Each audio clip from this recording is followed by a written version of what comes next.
بسم اللہ الرحمن الرحیم۔ ناظرین کرام، حضرت علی رضی اللہ تعالی عنہ روایت کرتے ہیں، آپ کہتے ہیں کہ ایک مرتبہ ہم بقیع الغرقد میں ایک جنازہ کے ساتھ تھے، تو اتنے میں نبی کریم صلی اللہ علیہ وآلہ وسلم تشریف لائے اور بیٹھ گئے، ہم بھی ان کے ارد گرد بیٹھ گئے۔ تو آپ صلی اللہ علیہ وآلہ وسلم کے ہاتھ میں ایک چھڑی تھی، جس کے ساتھ آپ زمین کو کریدنے لگے اور فرمانے لگے کہ تم میں سے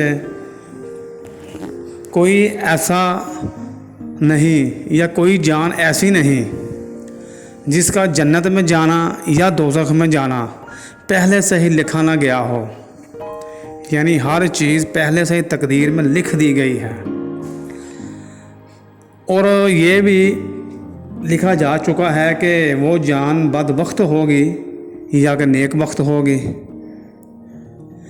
تو اس پر ایک صحابی رضی اللہ تعالیٰ عنہ کہنے لگے کہ یا رسول اللہ صلی اللہ علیہ وآلہ وسلم، اگر ہمارا جنت میں یا دوزخ میں جانا پہلے سے لکھا جا چکا ہے تو کیوں نہ ہم تقدیر پر ہی چھوڑ دیں،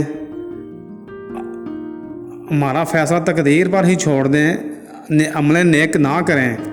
تو آپ صلی اللہ علیہ وآلہ وسلم نے فرمایا کہ نہیں، ایسا نہیں، بلکہ تم نیک عمل کرتے رہو، جو جنتی ہوگا اس کے لیے جنت والے کام آسان ہوتے جائیں گے، اور جو جان دوزخ کی ہوگی اس کے لیے دوزخ والے کام اس کو آسان معلوم ہوں گے۔ وہ دوزخ والے کام یعنی کہ برے عمل کرے گا، جو جنتی ہوگا وہ نیک عمل کرتا جائے گا، اس کے لیے اسی کام میں آسانی ہو جائے گی۔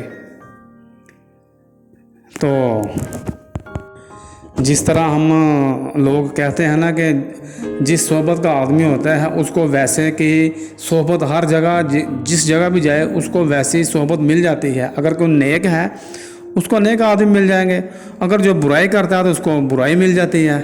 یہ تو آپ کا عام مشاہدہ ہے۔ تو اس کے بعد نبی کریم صلی اللہ علیہ وآلہ وسلم نے سورہ لیل کی یہ آیت تلاوت فرمائی، جس کا ترجمہ یہ ہے کہ پس جس نے اپنا مال اللہ کی راہ میں خرچ کیا اور پرہیزگاری اختیار کی، اور اس نے تقوی کے ذریعے اچھائی یعنی دین اور آخرت کی تصدیق کی، تو ہم عن قریب اسے آسانی یعنی رضائے الہی کے لیے سہولت فراہم کر دیں گے۔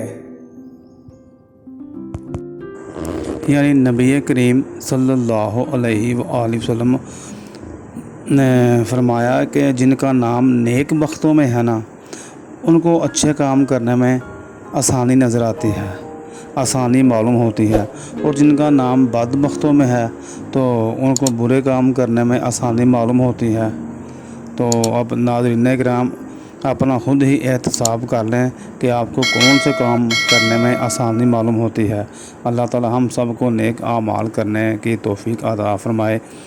ناظرین کرام، ملیں گے ایک اور اچھی ویڈیو میں، تب تک کے لیے اللہ حافظ۔ اپنا بہت سا خیال رکھیے گا، اور جاتے جاتے چینل کو ضرور سبسکرائب کر دیں، یہ آپ کی محبت ہے اور ہماری حوصلہ افزائی ہے۔ السلام علیکم ورحمۃ اللہ وبرکاتہ۔